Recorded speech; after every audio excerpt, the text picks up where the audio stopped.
When speaking another language, there will inevitably be sometimes when you can't think of a word in English or when you can't understand a word that someone says to you.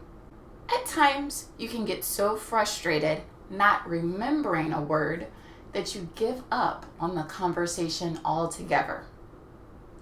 We want to avoid these frustrating situations and keep the conversation going as long as possible.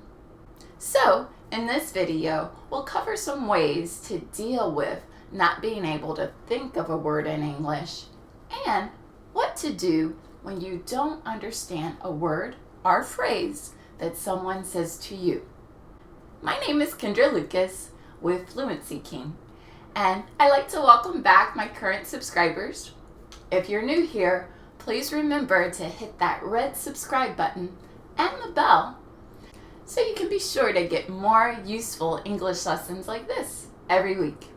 Well, to get started, let's discuss how to deal with not remembering a word in English.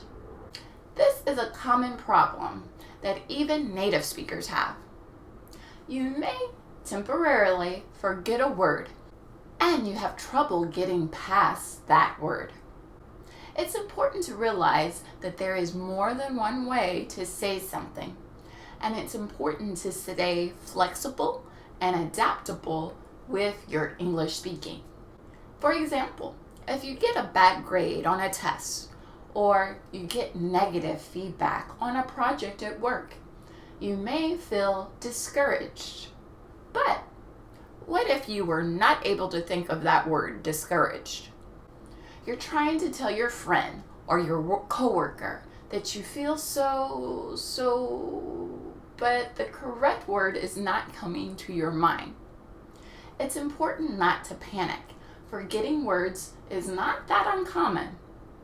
One thing you can do in a situation like that is you can try using simpler synonyms, or you can try using simpler words that mean the same thing. Try saying, I'm feeling sad.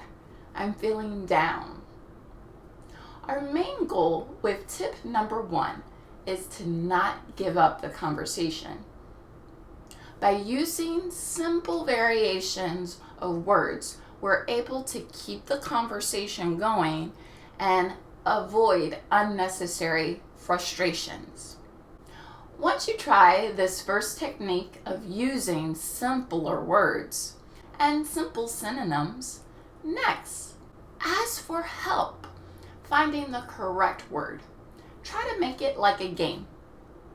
Try saying, isn't there a better word for that? Isn't there a better way to say that? The other person will be happy to help you, and it's fun for them. It's kind of like a game, trying to find the best way to say something. This technique is a great way for you to refresh your memory of forgotten vocabulary and to even learn some new vocabulary as well. Can't remember the name of an object? Just describe it as best as you can. You can say, you know that thing that cuts paper? What's it called again? Scissors. That's it. You could say, what's that thing you store the dishes in? A cabinet. That's the word.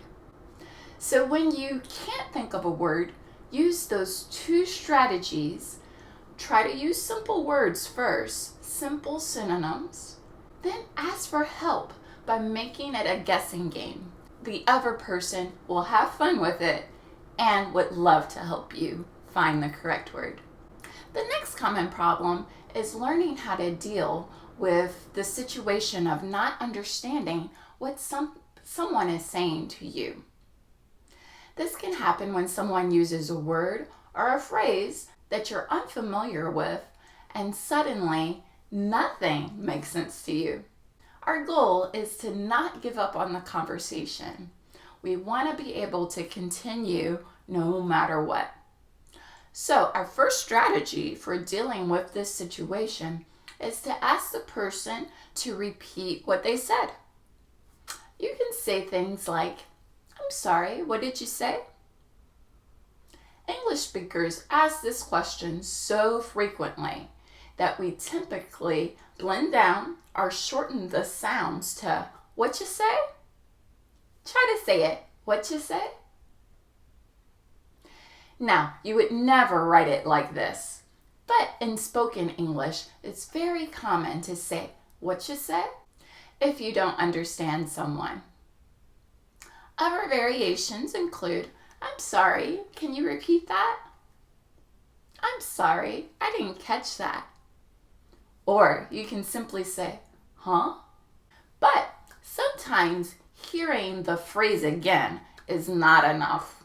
Sometimes you might need to hear it slower so you can catch all the words that the other person is saying.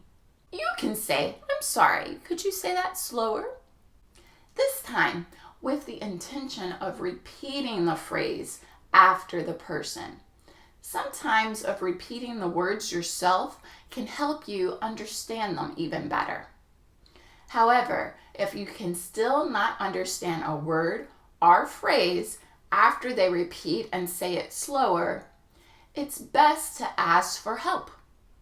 Repeat the part of the sentence that you do not understand. For example, if someone says to you, "It's not my first rodeo," they are saying that it's not their first time doing something, that they have experience and that they know what they're doing. But if you don't understand that, you can simply say, "I don't understand what you mean by rodeo." By repeating the particular word that you're having trouble with, the other person will know exactly what to say to help you understand. Don't be afraid to say, "I don't understand what you mean by." The other person will actually appreciate your honesty and will be happy to explain themselves better. They will also think that you know how to communicate well because you were able to clearly communicate where the breakdown in communication was, so the problem could easily be solved.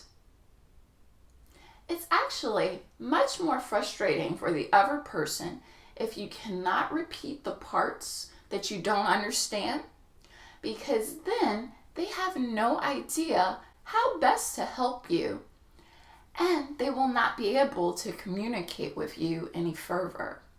So, to recap, when someone says something that you don't understand, you can say, "I'm sorry, what you say?" Or, "Can you repeat that?" If needed, you can ask, "Can you say that slower?" Really listening and trying to repeat what they say.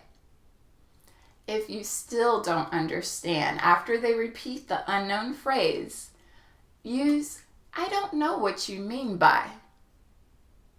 People will appreciate that you can clearly communicate what you don't understand so they can help you. Well, I hope these tips will help you cope when you can't think of the right word or when you don't understand a word that someone says to you. So, please give the video a thumbs up if you learned something. Be sure to subscribe for more helpful English lessons just like this. And check out my website, fluencyking.com. You can sign up for my free ebook and check out my full English course as well. The links are in the description box below. As always, happy practicing till next time. Bye!